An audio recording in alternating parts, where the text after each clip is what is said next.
Dobry wieczór. I'm Todd Lefkoe, chairperson of the international nonprofit East-West Connections and the president of the private corporation United Filtration Company. Marketing is a key component of success, both for organizations and for individuals. If others know our products and brands or ourselves and think highly of the qualities and benefits, half of our work is accomplished.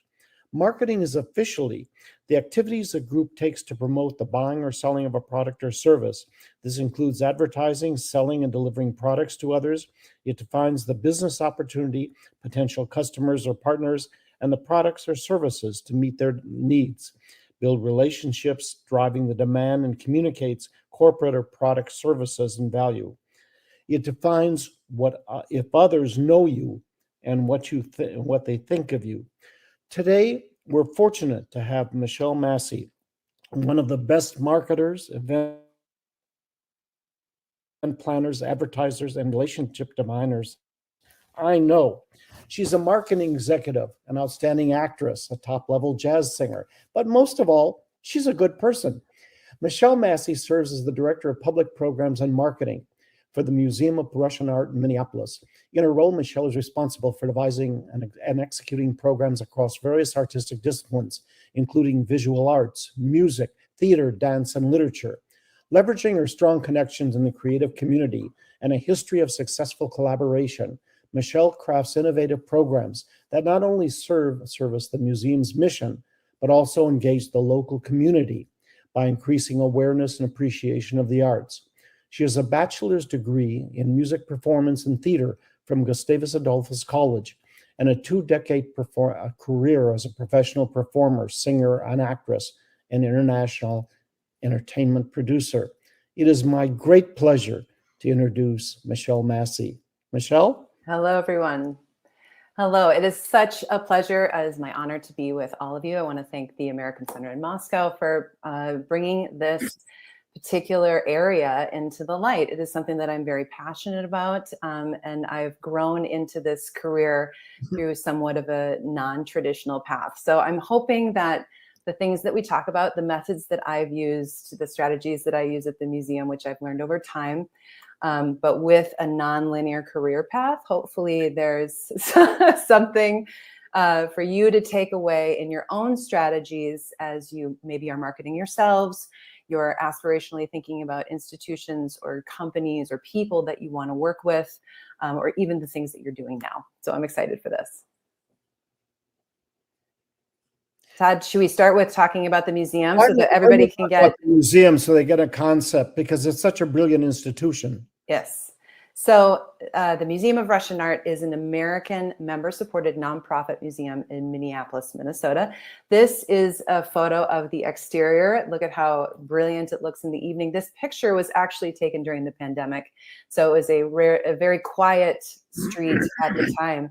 I think it illustrates some really interesting points about the museum, which was originally a church in South Minneapolis. You look at this architecture. This is Spanish mission style. It has nothing to do with the environment that it's in. It was built in this style to attract a pastor that was going to be at this church back in the 1930s. So it's an old building that was remodeled by our founders. The museum was founded in 2002. The founders remodeled this to become the museum and changed to this location in 2005. So this is what it looks like in the heart of the United States. Let's go to the next slide so I can show you what it looks like on the inside. And I think this really makes my job so inspirational and easy. This is what the galleries look like right now. So these are the exhibitions on view. And I realize you can't see the artworks up close right now, but this is just to give you a perspective on how the building was opened up. You see that this, from the top level on the left-hand side, that's from the top level of the museum overlooking the main gallery. What a great vantage point to be able to look at artwork. It feels like a sacred space, even though it's a very secular space. You'll go over to the right, you'll see a view from the main gallery, and then down one, that is actually the lower level gallery. So that would have been the church basement. You'll notice their lower ceiling You'll see works from our permanent collection there. And I want you to remember that painting on the left. You can't see it in full scale right now, but this is an important part of our marketing, this painting, which is called Milkmaid's Novella. So we'll go to the next slide. I just want to show you how the galleries change aesthetic, change personality over time. You'll see anything from paintings to if you look down in the lower left, that's an exhibition on cosmism by an amazing artist named Andrea Stanislav. So in the apse, in the archway, you can hardly see it, there was a large glitter-covered horse on a mirrored platform circulating in a circle. It was brilliant. It was a very Beyonce moment. So then you see paintings over to the right there, and then above on the upper right, you'll see our 20th anniversary, which you can't really see object or any specific works in this view because each alcove was used as a mini exhibition for different areas of our collection. This is a huge part of who the museum is and a huge part of our marketing. Our gift shop is renowned. It's up on the second level of the museum, and it's a gallery in and of itself. So this is the viewpoint when you walk in and you first take in this beautiful place that plays music. You see all this natural light. The directors of this shop do a great job in curating a beautiful selection of artisan work. It's fantastic. So you'll see that we are also online, a really important part of what we do, shoptomorra.org. And I should mention that the museum's website is different from this one. It can be found at TMORA.org. So if you're looking to learn more about us. Now, I want to show you this because this is a key part of what I use to make the museum known. This is a key strategy for the museum, which is events. And so I want to give you a little indication of what our space looks like with people doing all kinds of things.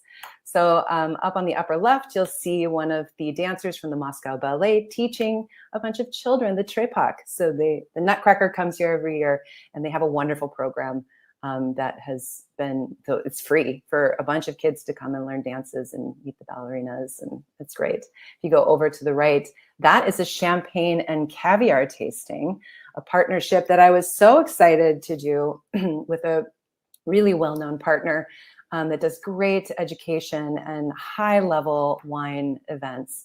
So, I mean, this was upwards of $200 a person. Look how many people were willing to come drink champagne and eat caviar. One down, another key part of our events is classical music. So this particular photo is Sasha Kosman, who was part of NPR's Performance Today. So this was a live broadcast.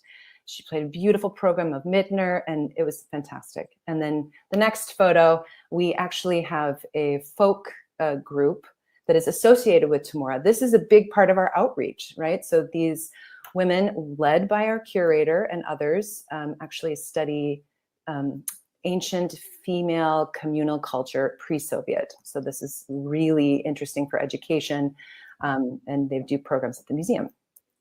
And then just a couple more. So on the left-hand side, this is a recent partnership with Minnesota Fashion Week. So as we talk about strategies and expanding audiences, this is part of my initiative to bring in the young people, bring in the influencers. And so we were a partner of Minnesota Fashion Week to do their finale show at the Museum of Russian Art. I got to tell you, I think over 300 people, including models and designers, many of whom had not been to the museum before. Can you imagine how much social media came from this crowd? It was absolutely fantastic. And then over on the right, again, a huge tenet of our event strategy is classical music. And you see the gentleman you can see with his back to us. I should have given a better picture of him, Denis Stuhian, who is my partner as a curator of classical music, an amazing pianist who does programs and helps me curate the best of the best. We're currently in 150 years of Sergei Rachmaninoff. We've done 6 concerts, I think, this year. We have, I think, 4 more coming up, and we've sold out all of them. We bring in the best Steinways. So this is a little taste of what we do as well. A couple more projects that I just want to brag about and show you how wonderful the space is for doing interesting and dynamic theatrical presentations. This is a partnership with Sandbox Theater. They developed this particular aerial play around Russian folklore. So this particular piece is about Baba Yaga, and you can see that Baba Yaga is actually suspended from the ceiling. It was a fascinating play, and it had music. You can see the musicians are down there. We sold out 8 shows. Again, another new audience in a dynamic way to be in the space and learn about the art and folklore of Russia. I love this project as well. This is recent. You will see how the gallery was transformed into a house for an opera. So a company staged Eugene Onegin. This particular company does accessible shows that are actually done in English. So this program was abbreviated, done in English. You know, you can feel however you want about that. I like the original Russian, but there's definitely an audience who could maybe get a gateway into this particular opera, and it was immersive. So you were literally sitting right next to the singers, and then you'll see the photos of how it ended up turning out, you know, into a theater. So that's that for my little slideshow, just to give you an introduction into the museum. So what do you think, Todd? I thought it was great. You know, for those of you in Moscow or in Russia, NPR is Minnesota Public Radio. Mm-hmm. And one of the things that Michelle does is it's the question of how do you magnify your message? Mm-hmm. How do you get it so you use social media or radio or the newspapers, you know, to basically do that? And she's been an expert at, you know, at that, because quite frankly, you know, a couple hundred may show up at the museum, but a couple thousand may see the results. You know, right. It's a question of magnifying your audiences. First question I've got is, besides a sense of humor and patience, what skills does a good marketer need? That's a great question. So I want to, as you saw everything that we're doing, I want to tell you that the museum is a small institution as far as the budget. And I mean, we have a $1.3 million budget, which is not tiny, but when you talk about staff size, there are fewer than 10 of us on staff. So I want to just relay to you that the efforts that are done, you see all those people in the galleries, I am the only marketing person and I am the only events person. And obviously I rely heavily on my colleagues. You know, how do we bring a couple hundred people in with the help of volunteers and our staff? But we have to be very strategic. So I think a good marketer needs to prioritize. In my case, I have to be a little bit scrappy, and that's an American word. That's like sort of being really resourceful with what you have. And I'm somewhat frugal as well. So you've got to be able to prioritize. I think that being impassioned about what you're marketing is really helpful, and to be, you know, how you can be excited to find different ways to access your audiences, to transform them. In my case, to get them to participate and be a part of a museum that maybe not everybody understands. Why would you come to the Museum of Russian Art in America? This is, you know, I love to give people the why. I love to get, this is why you should come. This is why. And also I think patience is a really good thing. And I think looking and measuring and paying attention to everyone, being graceful as you take care of social media and respond, to know that you're listening to your audiences and being perceptive in that way. So those are a few things that have worked for me. You know, you've got basically an audience of 5 million people in Minnesota and another 10 or 15 million people around, in the states around us. And with social media, we're worldwide, in terms of all activities. With all of these different audiences, how do you develop a strategy for each audience, and for the ones that you think are the ones that are most likely to attend? How do you identify who your audiences are?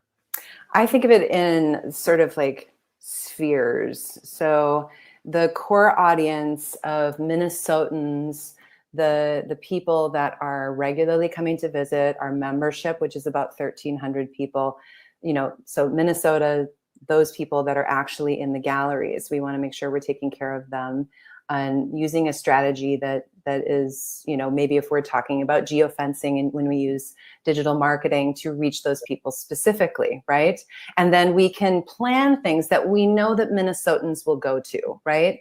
I think about classical music. I think about late night after parties. I think about after hours tours. I think about our daytime programming, etc.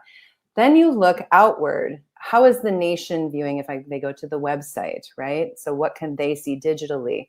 They can access our virtual programs that we've done in the past.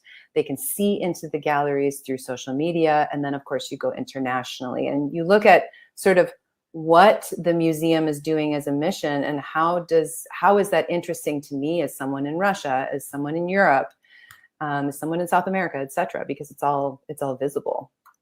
You've got messages on different levels. Mm-hmm. One is the idea of, for the museum. Secondly is the idea of specific programs. Yeah. How do you basically decide what your central message is and then adapt that to each audience? It's not always easy. I think with a nonprofit, which is a nonprofit organization in America is defined by where your revenue goes. So the revenue goes back into the organization. So any money that we make does not get dispersed among people that run the museum or its members. So we're thinking about how to get the mission out to the broader space, right? So we're thinking about, what does the mission mean and what kinds of conversations are we having to? I always try to go back to the artwork. And so I always, when I question, I go to my curator, Dr. Masha Zavialova. She is absolutely incredible and an expert across the board. So we go back to, we have an icon show, that's something that people across the world can relate to. If I show you a picture of a beautiful icon, it causes a reaction. I have to tell you, we have a Twitter account. I can't say that it's a huge Twitter account, but every time I post something on Twitter, like a picture, who the first organization is to like that is Sarsko Selo. And I just find that to be an amazing connection that we're I've been there. We're keeping an eye on each other. We're sharing culture, which is important. On this, some programs go better than others. That's true. There are some that we wished we had known before what was going to happen. If a program goes poorly and either there's a technical or it just was an illogical process, what do you do? Are you assuming that I make mistakes, Todd? No, it happens. Listen, all of us have done things that we wished in foresight were brilliant. Right. In terms of, and backward. But what happens is that sometimes the audience doesn't show up or that's true. It's a technical factor. What do you do? How do you, it's the question of crisis control. I haven't had many crises, I would say. I mean, certainly challenges of how people may perceive an American Museum of Russian Art. I would not say that's a crisis. It's just dealing with the general big world of social media, right? I will say, I'll give a little personal story about a time that I was so proud. I created this Nutcracker program for children and families. And I had some good friends, being that I am in the performance world. I had these colleagues that created a show, and it was not cheap. So I had a sponsor and he supported it. We had a big house, and I charged, I feel like the children were at one rate, but I was at maybe $20 for an adult. That's a ticket to a show, right? That's not small. And so when the show happened, it was 20 minutes long, and then they were done. And I was panicking. And so I went to the director. I said, we can't be done now. Look at all these people. I would have never charged that much. So there was something that got lost in translation about what everything was. So they ended up teaching a little dance class to all the kids, and then ended up extending the program. Now, did it extend into the hour and 15 minutes that I would have wanted that program to be? No, it didn't. And so when anyone came to me and said, that is not what I was expected, I had maybe 3 different calls like that. I admitted and I said, yes, it was actually my mistake. And I apologize for that. I'm happy to refund you. And thank you for being there. I hope you enjoyed the little bit that you saw and just owned up to it, learned my lesson. I did cry in the gallery that night, but I think that was a big lesson for me to know that I have a lot on my shoulders and just take one thing at a time and just understand that you will make mistakes. It's just a fact, and move on from that. One of the skills though is adaptability. Mm-hmm. And sometimes it's the ability to adapt quickly, to change. What change has come with the development of social media in the last couple of years in terms of how you market and what you spend your time with? I'm always working to be better on time management, but I learned a lot through watching others work. So because I'm a lone person that did not go to school for marketing, I, have a background in promoting myself, the shows that I wrote, etc. I wanted to be really creative about, now that I'm talking, I'm totally losing track of what the question was, Todd. Remind me. No, the question is basically, this idea of social media. And how does social media, the change in Mm-hmm. the last couple of years, affect what you do? Because in terms of access and in terms of timing and technical skills that most of us aren't trained on.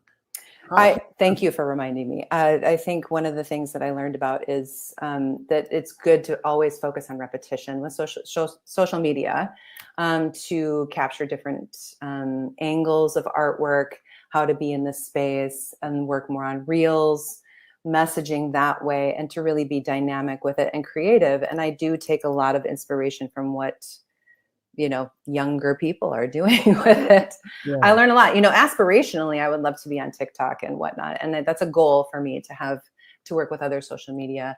But as I work on, particularly Instagram is a really fertile ground for me, and work on stories and providing some moving aspect, I find. I know this is probably pretty basic, but incorporating reels and stories has been really helpful for me. I know that with Facebook, I have a little bit different audience, right? So remember that painting that we used or that we saw? If I post that painting, which is kind of a flagship painting, it represents a lot of what people love about the sort of old school, original fans of the museum from 20 years ago.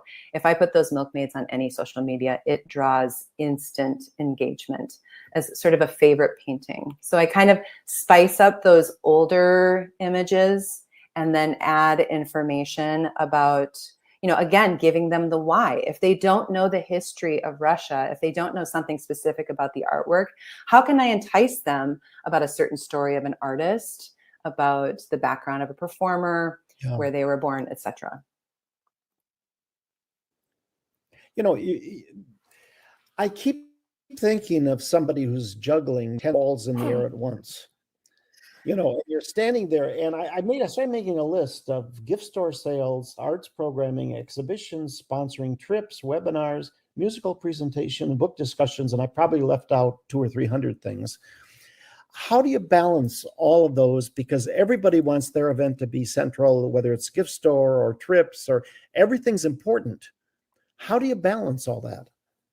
I think that I have the fuel of ongoing passion, right? So I've been here for 7 years, and I did not know as much about the history and the art and culture of Russia at that time. What I did have was the passion of understanding. I'm trained as a classical opera singer, and very involved and love the classical arts. So I made that connection very soon. So, as soon as I got here, and that's what I was charged to do, is bring these classical arts into this space. I was like, this is a dream come true for me. So that fuels me. I think that I have to be very conservative and prioritize, because there are a million ideas that I could do. So I try to be very, intentional with what I choose to do, because there's only one of me. Yeah. And overall, look at this sort of overall wash of what we are accomplishing. And collaborations are so helpful.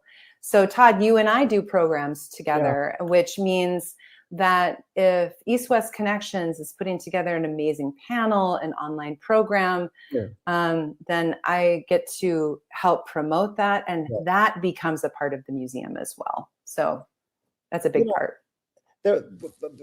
When you've got a vibrant organization, there are no average days. But I'm going to ask you a question that there's no good answer for. What does an average day look like for a person that's juggling so many balls together? Well, I'm a single parent, so I drop off my daughter at school. And I often work from home right early in the morning and get all my emails answered from home, so that I start with a clean slate. So I make a big list of what I'm accomplishing. When I get to the museum, I am often spending time in the galleries, chatting, keeping an eye on if there are tours or things like that are happening operationally speaking. Because I will tell you, oftentimes people will stop in, will call, they'll need something at the front desk. I'm printing things, I'm making sure the museum, and we all oversee this, but I tend to be the person to get a lot of phone calls.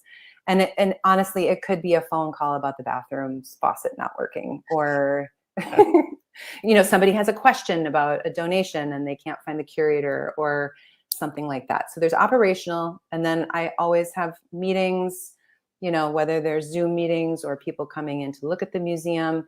And then we have a very open door policy here. So I spend a lot of time, popping into Masha's office. And we have a sort of tradition here that we talk about everything that we're doing and developing over tea. And so we just sometimes sit in the kitchen. If I need to get away from my computer, and Masha and Mary, any of the other of my colleagues, and we sit down, and it's really brilliant. We speak in this collaborative sense of not only what Masha's thinking about curatorially, what's coming up, but how do I think about that? How could we talk about this in the public? How could we market it? What happens in the shop? What happens, how long will it take to install this? When do we have to be closed? So we spend a lot of time together, and, hopefully we have donuts today. So it's a great day. So I try to get out in the galleries every day, though, to take photos and just read labels and, continue to educate myself on what's in the galleries. It helps me be able to talk about it too.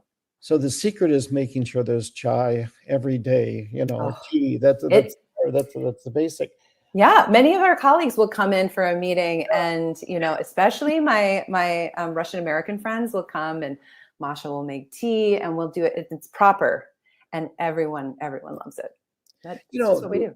The general audience that everybody is seeking are students and young people.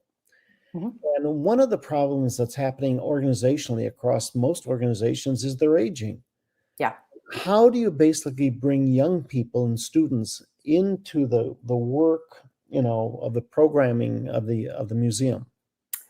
Well, we're lucky that we received a grant not that long ago to include an education coordinator on our staff. So that's a huge thing. So we had someone in place, and we're actually in between that person, and they left to go to a bigger institution, and a new person joining us in September.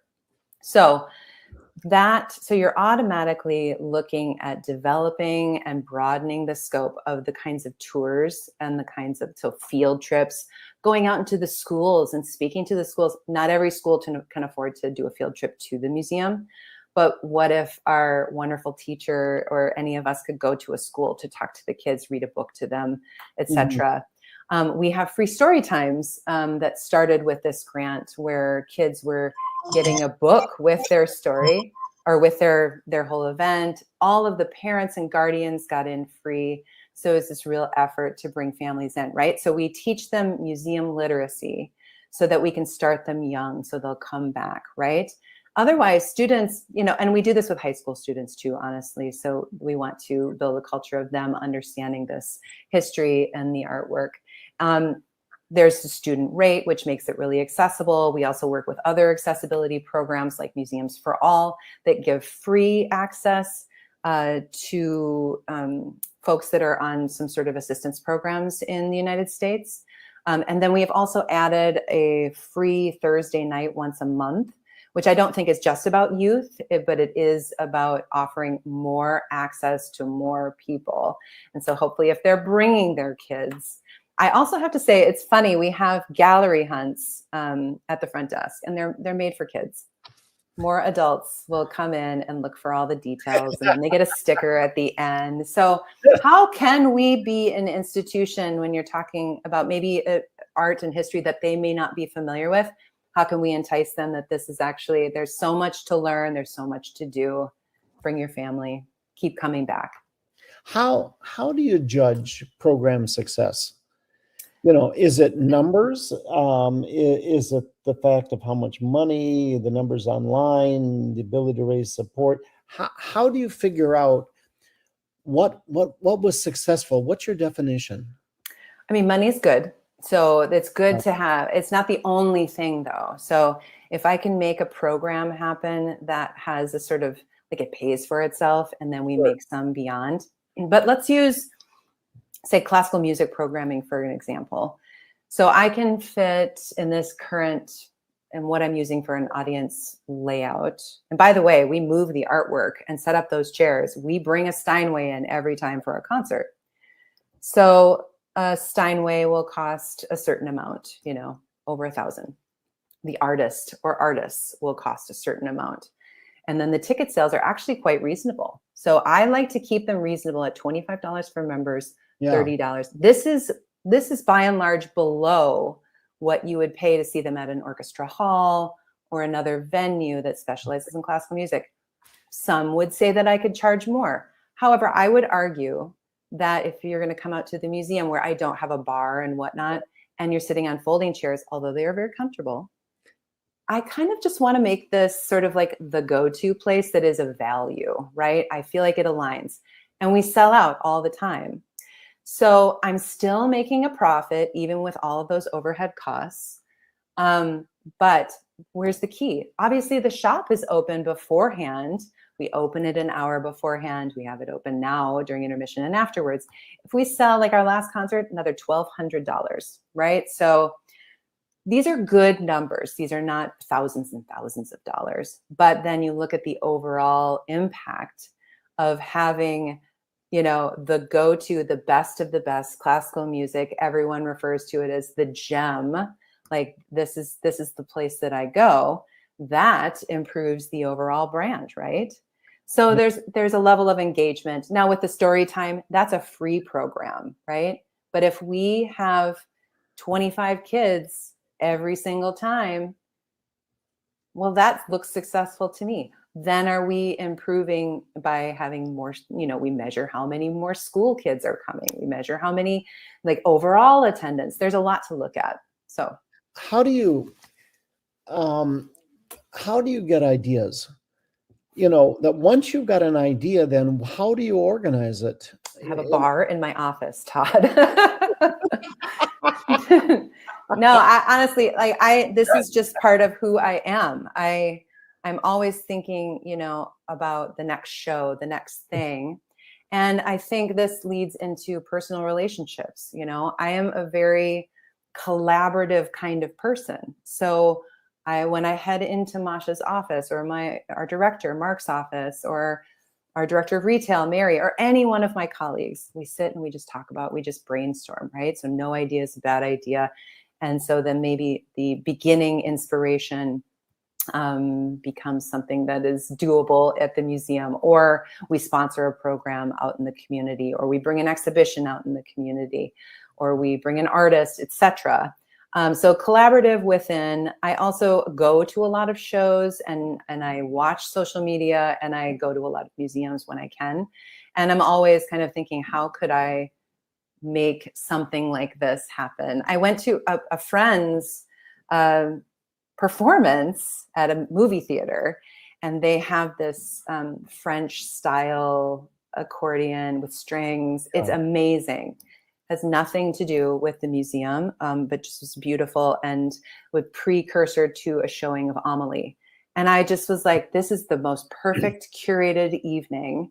And I will have that band come play in the museum, not because it directly connects, but because I was so engaged. I think that bringing a new audience to listen to a group in the, the space that is the museum could just bring a different kind of engagement. So it's just always a part of who I am to think about these things. But you have a personality that is collaborative and basically builds personal relationships, which is a key element, in terms of skills. How do you teach somebody to to figure out what personal relationships mean, and how do they get them? Because that's essential to being successful. The way I was taught was my father always told me, never burn a bridge behind you, meaning, leave relationships better than you found them. So even if something doesn't work out, even if a program doesn't work out, even if we struggled through something, do your best to have your boundaries, make amends, and build on. But having that sort of my dad's advice made me always think about, the fact that I can call on my colleagues from 20 years ago when I worked at an advertising agency. And I can, go out and talk to other folks about, hey, what would you do in this situation? Or what did you think about this? Or, hey, do you want to do a vodka tasting at the Museum of Russian Art? You do? Okay. So I think personal relationships are the fuel for everything that I do. And I just happen to be the kind of person who enjoys socializing and connecting. Not everybody is like that, but if you can at least be kind, be willing to do whatever you can to support your colleagues, I think that'll go a long way. You've learned an incredible amount over the years, not just the museum, but the background that you had.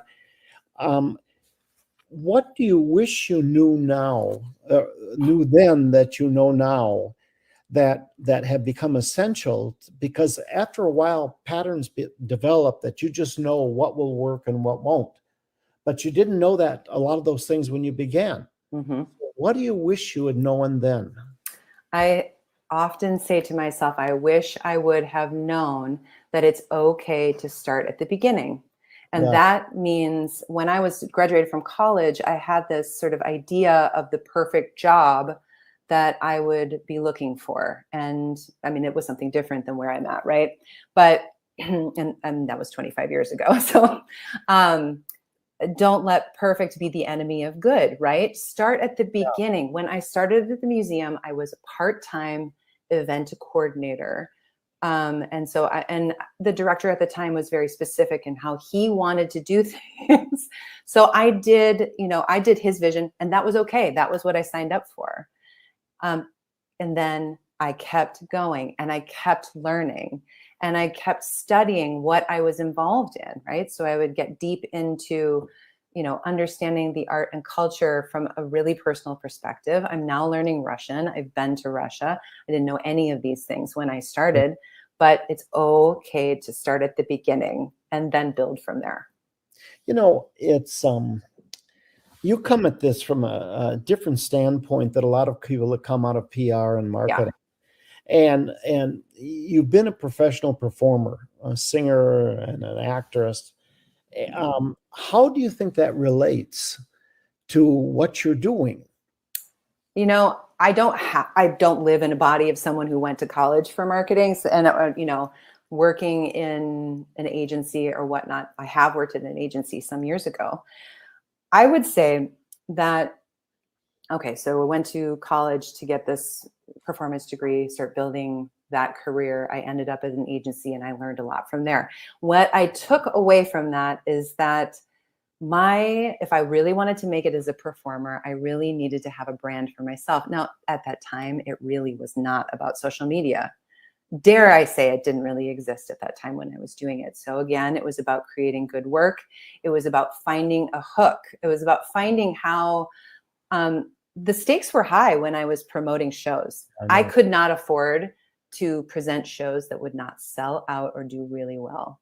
So I was always thinking about the little bits of inspiration to get people to buy a ticket to my show or to my thing, right? Where what the titles, the images, the things that would draw them in. I'm always thinking about presenting things that I know I can sell. And I do that at the museum all the time. And I look at, the artworks and think it's not necessarily about selling the idea, but it is about enrolling. Like I look at a particular icon and I think, oh my gosh, wouldn't everyone love to see this glittery, cover on this icon? This would make a beautiful I mean, wouldn't you want to see that in person?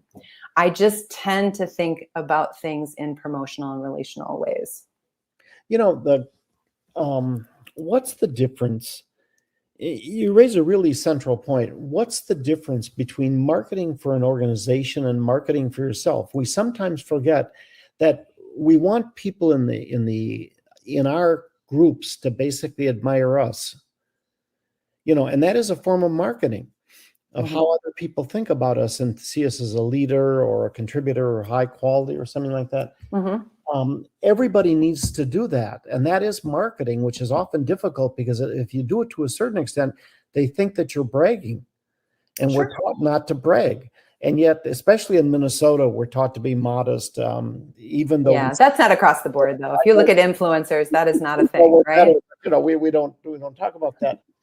How do you, if somebody's developing in effect a marketing plan for themselves as opposed to being for an organization, how would you go about that? Because all of us have had to face that issue in terms of our careers. Yeah, and I think this is where I tend to take a non-traditional approach, right? Because, I'm sure I have friends that maybe even watching right now that could write a presentation of your entire marketing strategy and think about, the messaging. And I've helped with the branding of restaurants when I worked in the restaurant industry as well, as far as what the feel is and what the sort of mission and the idea of the name and all of the things that go into a brand. Maybe it's because I think about an organization similar to a person. Yeah. I don't know. I mean, I do think about the museum as a living, breathing place because there's so many people take away different things from a cultural institution. Different people participate differently. So I'm like, how can I let you know that I can be all things to all different kinds of people as a museum? If you had your druthers and you were the princess of the world and could do anything, what other resources would you want in your job? Obviously money's good, but what other resources because you're limited by the factor of time. Yes. There are only 24 hours in a day. That's right. And even though we've tried to clone you, it hasn't been successful. And so what other resources do you think, if you had your druther list of what you want, what would you have? And I should mention too, if you have questions, please send them in. Oh, yes. We'll be happy I have to mention that. Send them in, to Tessa or to Zlata, and they'll pass them on. But what other resources? I have to think in the world of aspirations and goal setting as well. So it's just part of the work that I do and the conversations I have with my director.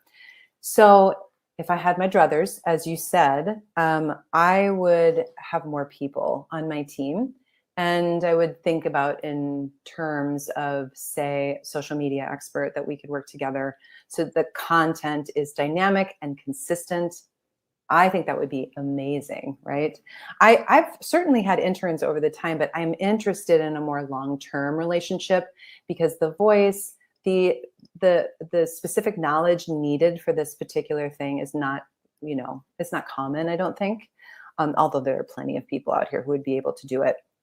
I would also look at using third parties more often for strategy, for design. There's some very wonderful friends of mine, and we're talking about aspirationally looking into a digital campaign for the holiday season.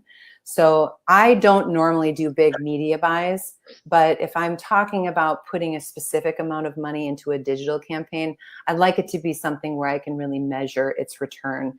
And I think the holiday exhibition, which will be the biggest, the one that we've ever done, and then the shop, and then the events that go with it, I think, and I got this advice from my friends, So again, using third parties to really amp up what we're doing. So it's really what it comes down to is for me to have more resources so that I can have more people executing the things that I want to do, or that we all want to do here. You've changed the job. Mm-hmm.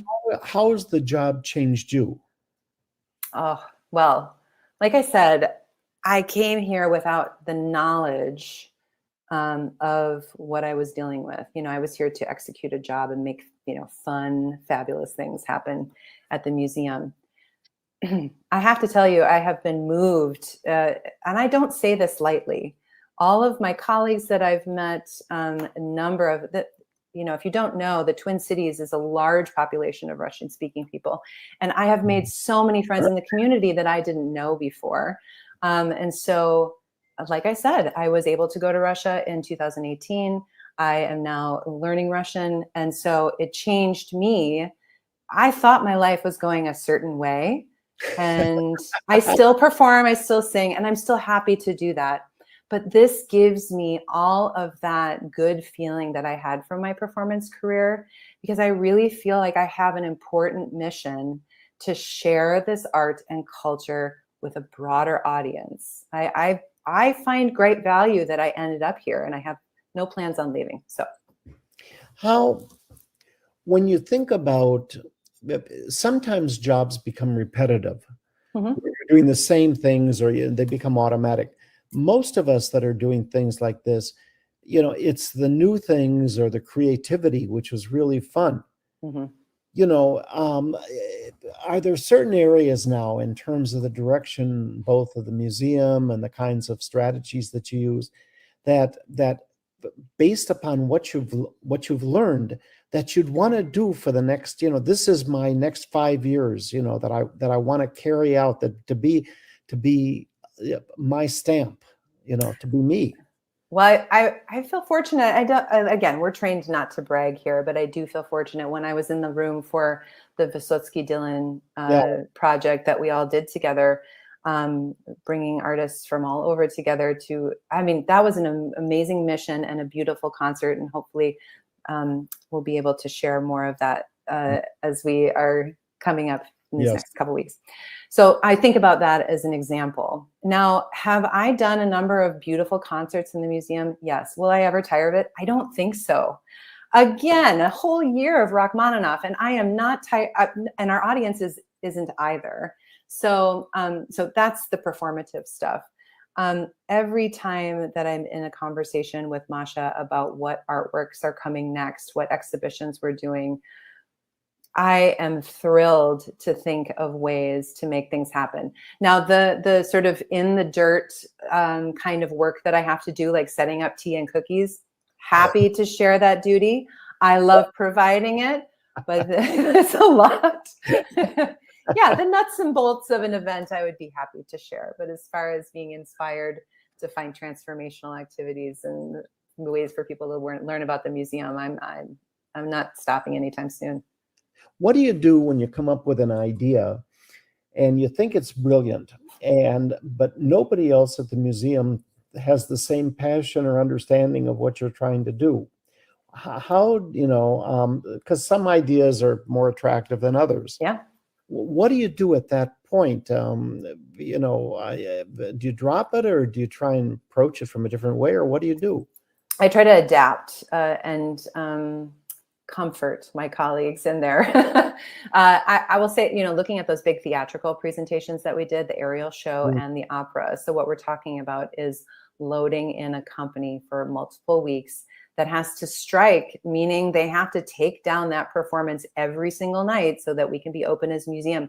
This is not easy. So I find places all over the museum to hide lighting, trees, and costumes, and it means we're sharing our space. And I know that at times folks are like, how long are these people here? And then, it's a lot to share, but I think over time they trust that it will, we'll keep it contained and that this really benefits. And those same colleagues are the ones that, go to the performance and just say like, oh my gosh, it was totally worth it. Yes. Some things take more work on our end, but hopefully they'll be worth it in the end. This is a weird question. You're fortunate to work for the person I consider the best museum director in the United States. Mm-hmm. We've had the experience of the museum of having some people that were not as warm and fuzzy. Sure. That have been difficult. Mm-hmm. How does that change when you're working for somebody who's, and we all know who we're talking about. How does that change what you do? I mean, how do you work in an unpleasant environment? What, as a person, what do you do? That's a tough question, because if people don't quit jobs, they quit managers, right? So when you're in an unpleasant situation, I don't encourage anyone to stay where they are unsafe or unheard, or, that can be really difficult. And frankly, there were times where I was trying to leave during that time. And we're talking about early on in my tenure here. Sure. I have to tell you, Masha, again, our curator, who is a close friend of mine, she kept reminding me, like, we should be the ones that should stay. We are the ones that love this museum. And so we did our best to make it through. And I'm so glad. I think it just worked out that I didn't find the position that I wanted to be in to leave. And then, as you said, it makes all the difference in the world when you are supported by your boss, who is, I have to say, so Mark Meister is the name of the director, and he's a visionary, and he's very patient and kind. And we often call him a Jedi. It's sort of like, I'll just go into his office and say, okay, I'm thinking about this thing. I'm thinking about it. And he knows me. He knows my tendency is to process by overthinking. So I often, worry about, what if this happens? What if this happens? I want the guest experience to always be wonderful at every event and in the museum in general. So I often think, what if there's too many people for the number of bathrooms we have? And do we need security? And he'll just look and just say the most simple and perfect thing. And then in addition to that, he is very supportive of letting us do our work. He trusts us to do our work. He encourages us to do our work. So he's like the biggest cheerleader, but he doesn't do it in a micromanaging way ever. In fact, sometimes I'm like, what do you think? You haven't talked to me in a little bit. Do you have concerns? Are you okay? And then I'm like, no, I'm so excited about this. So yeah, it makes all the difference. Funny, we develop this psychological pattern of a filter. And an idea comes in, and all of a sudden in 10 seconds, it runs so quickly in terms of cost and in terms of performance ability and technology and things like that, that it becomes automatic in our mind. Yes. And it's kind of funny because everybody else has a different filter, and they basically process information in a different way than we do. And often when you're doing something that are dealing with ideas like you and I do, trying to explain that to other people is really frustrating, because it's so clear in our minds, and we can't, it's like, why don't you understand how to, you can't say it, but that's what you start thinking about. Yeah. And it's this sense about, and some of this, if you're young and in an organization, how do you build trust in others that they're not sure that the idea is solid, but they have enough faith in you that they're gonna trust you? Oh, I think one thing is to be reliable and be curious. So if I know that the young people that I have worked with in the past, the most memorable and impactful have been those who have been incredibly reliable.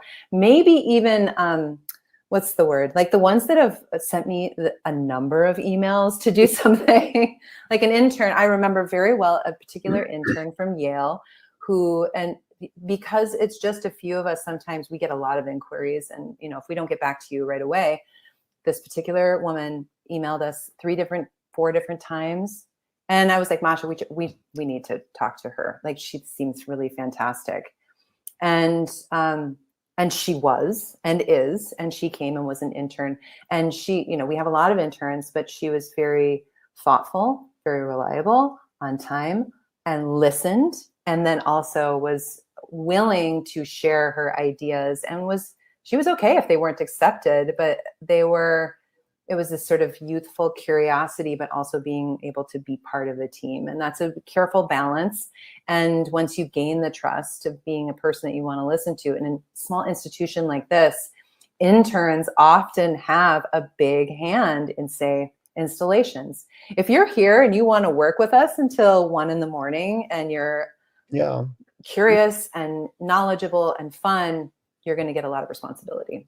You're seeing a lot of colleges cut back on liberal arts, and we're in the business of culture. Yeah. And trying to do the idea of broader questions and philosophy and the idea of meaning and things like that. How do we basically, the museum is a channel for teaching culture. How do you basically spread that idea in a society that doesn't seem to appreciate culture sometimes?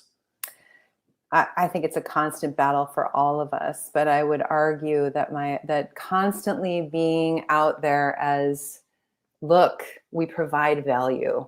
Look at the people. Look at how they're learning. Look at what we have to offer you. Look at what we have.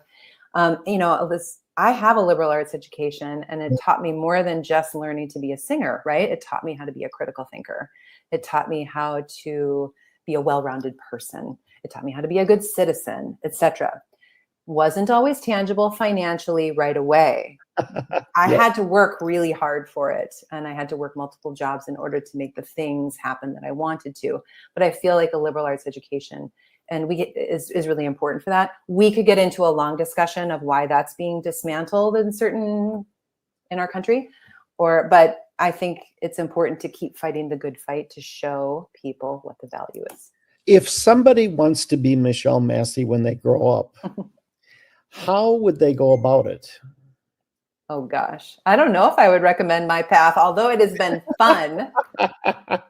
No, I relish everything about the things I have done, and I look back, even in putting the photos together for this particular, about the museum.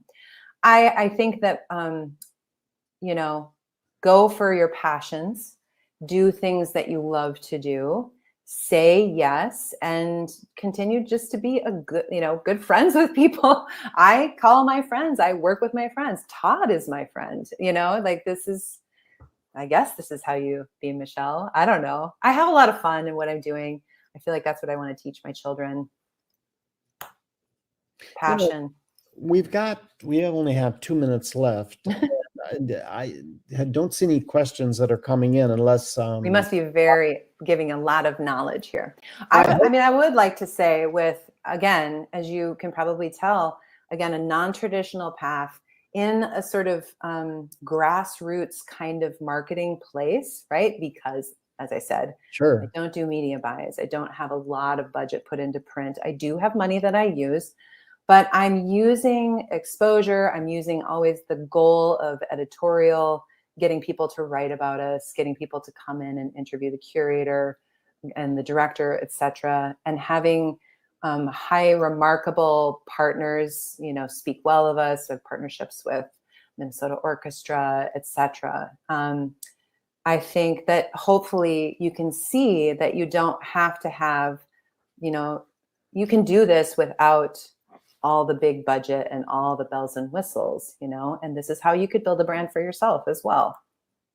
I have a number of mentees or people that are younger that ask me how to get into fields. I tell people that there's two definitions often, is the idea of people who focus on their avocation, which is what they love, and their vocation, which is what they get paid money for. And those of us that are able to combine those things are the lucky people in the world.